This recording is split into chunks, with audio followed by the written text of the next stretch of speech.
xibaar yu wér te wóor ca tàng ba abonnez-vous pour ngeen di mën di jot suñuy vidéo. dal leen ak jàmm seen chaîne bii di Buzz 221 HD. démb ginnaaw ba waa Cour des comptes fësalee seen rapport d'audit biñ daan amal ci atum 2024 te si li ni mel ñu daal di ciy fësal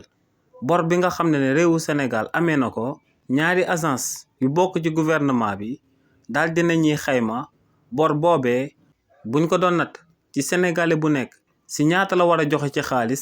xaalis boobee si ñaata lay daal di toll. si li ni mel agence nationale de la statistique ak agence nationale de la statistique et di démographie ñoom ñoo lëkkaloo daal di amal akub ñàngat jëmale ko si li ni mel. ñaari agence yooyee ne bor bi nga xam ne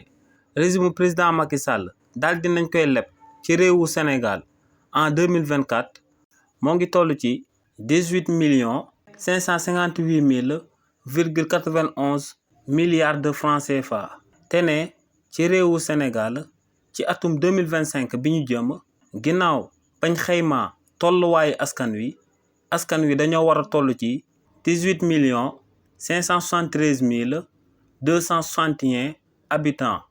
ñoom nee nag kon buñ xaymaa bor bi nga xam ne réewu Sénégal daal dina koy am ci atum 2024 bi ñu génn, bu fekkoon ne bépp sénégalais da ko na ma daal di fay ne sénégalais bu nekk dina daal di fay lu tolloog 1 million de francs CFA ngir bor boobee réewu Sénégal soog koy mën a fay. kon nag si li ni mel ñu daal di siy déggee que ne régime président Macky Sall képp kuy ndamoo seen réalisation dafa daal di fekk nga daal di manqué, ndax ñooñee luñ leb ci bor dafa daal di jéggi dayo lool par rapport ak liñ fi amal ay réalisation. day mel ni nga daal di jël 100 francs daal di amal réalisation ñaar dërëm lekk li ci des